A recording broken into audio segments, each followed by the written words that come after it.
Hi hello ನಮಸ್ಕಾರ. ನೀವು ನೋಡ್ತಾ ಇದ್ದೀರಾ ಲಕ್ಕಿ ರಾಮ್ ಯೂಟ್ಯೂಬ್ ಚಾನಲ್. ನಾನು ರಾಮ್.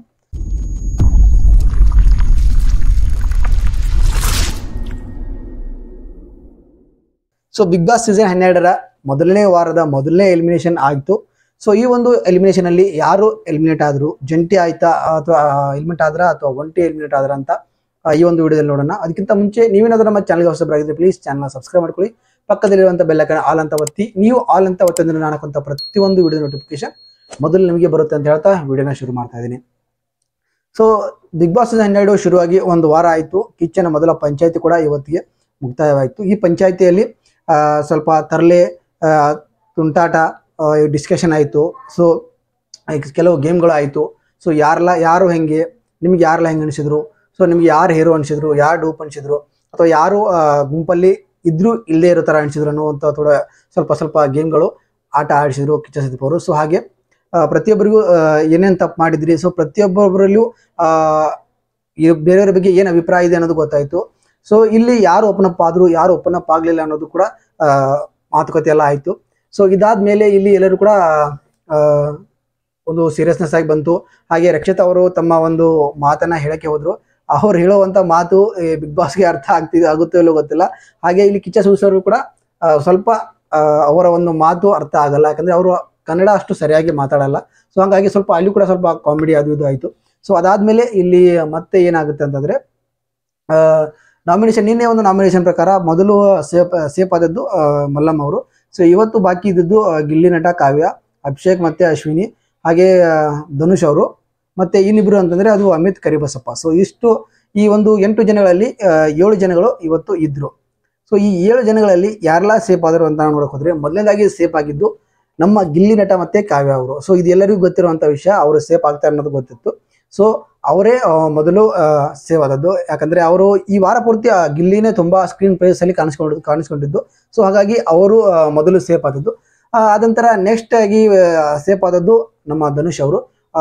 ಅವರು ಕೂಡ ಗೊತ್ತಿತ್ತು, ಅವರು ಕೂಡ 100% ಸೇಫ್ ಆಗ್ತಾರೆ, ಯಾಕಂದ್ರೆ ಅವರು ಆ ರೀತಿ ಗೇಮ್ಗಳನ್ನ ಆಡಿದ್ರು, ಎಲ್ಲರೂ ಕೂಡ ಕಾಣಿಸ್ಕೊಂಡಿದ್ರು. ಸೊ ಅವ್ರಿಗೆ ಒಬ್ಬ ಗೇಮ್ ಆಡಿ ಒಂದು ಈ ಬಿಗ್ ಬಾಸ್ ಅಲ್ಲಿ ಒಂದು ಮುಂದೆ ಹೋಗುವಂತ ಒಂದು ಚಾನ್ಸ್ ಅವ್ರಿಗೆ ಇದೆ ಅಂತ ಎಲ್ಲರಿಗೂ ಗೊತ್ತಿರುವಂತದ್ದು. ಸೊ ಹಾಗಾಗಿ ಅವರು ಕೂಡ ಓಟಕ್ಕೆ ಗೆಲ್ಲಿಸಿದ್ರು. ಇನ್ನು ಉಳಿದಿದ್ದು ಏನಪ್ಪಾ ಅಂದ್ರೆ ಅಶ್ವಿನಿ ಮತ್ತೆ ಅಭಿಷೇಕ್ ಅವರು, ಹಾಗೆ ಕರಿಬಸಪ್ಪ ಮತ್ತೆ ನಮ್ಮ ಅಮಿತ್ ಅವರು, RJ ಅಮಿತ್ ಅವರು. ಸೊ ಇವರು ಇಬ್ಬರಲ್ಲಿ ಸ್ವಲ್ಪದ್ರಲ್ಲೇ ಪಾರಾದ್ರು ಅಂತ ಹೇಳ್ಬೋದು ಈ ಒಂದು ಜೋಡಿ.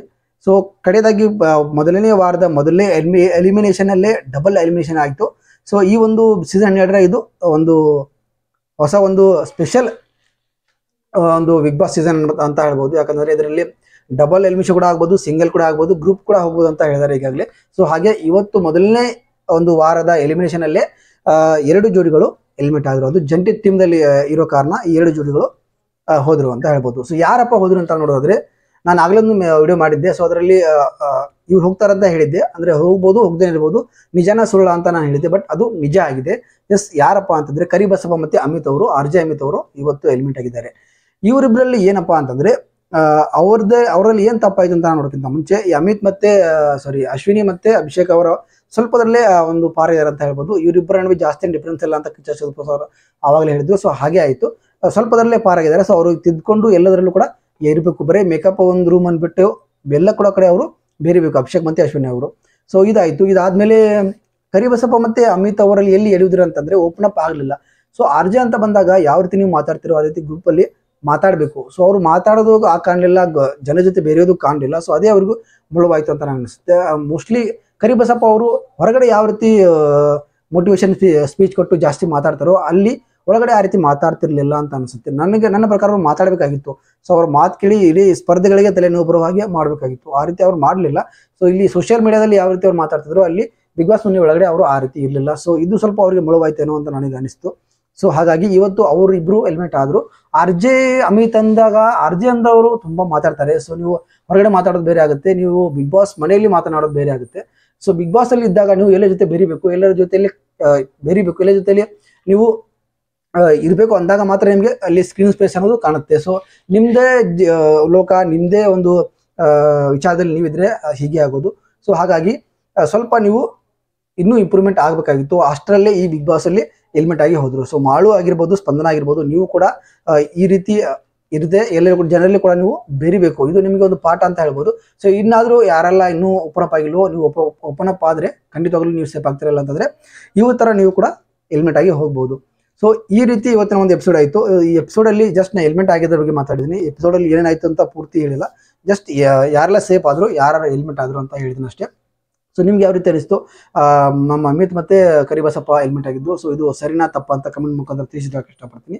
ಸೊ ಇದಾಗಿತ್ತು ಇವತ್ತಿನ ವಿಡಿಯೋ ಇಷ್ಟ ಆಗಿದೆ ಅಂತ ಅನ್ಕೊಂಡಿದ್ದೀನಿ. ವಿಡಿಯೋ ಇಷ್ಟ ಆದರೆ ಒಂದು ಲೈಕನ್ನು ಮಾಡಿ, ಹಾಗೆ ಚಾನಲ್ನ ಸಬ್ಸ್ಕ್ರೈಬ್ ಮಾಡ್ಕೊಂಡು ಸಪೋರ್ಟ್ ಮಾಡಿ ಅಂತ ಹೇಳ್ತಾ ಇವತ್ತಿನ ವಿಡಿಯೋನ ಮುಗಿಸ್ತಾ ಇದ್ದೀನಿ. ಸಿಗ್ತೀನಿ ಮತ್ತೊಂದು ವಿಡಿಯೋದಲ್ಲಿ, ಮತ್ತೊಂದು ಹೊಸ ವಿಡಿಯೋದಲ್ಲಿ. ಎಲ್ಲ ಥರದ ವಿಡಿಯೋಗಳನ್ನ ನನ್ನ ಒಂದು ಚಾನಲ್ ನೀವು ನೋಡ್ಬೋದು. ಅದಕ್ಕೋಸ್ಕರ ನೀವು ಏನು ಮಾಡಬೇಕಂದ್ರೆ ಜಸ್ಟ್ ಒಂದು ಸಬ್ಸ್ಕ್ರೈಬ್ ಮಾಡ್ಕೊಂಡು ಸಪೋರ್ಟ್ ಮಾಡಿ ಅಂತ ಹೇಳ್ತಾ ವಿಡಿಯೋನ ಮುಗಿಸ್ತಾ ಇದ್ದೀನಿ. ಸಿಗ್ತೀನಿ ಮತ್ತೊಂದು ವಿಡಿಯೋದಲ್ಲಿ. ಅಲ್ಲಿ ಎಲ್ಲರಿಗೂ ನಮಸ್ಕಾರ.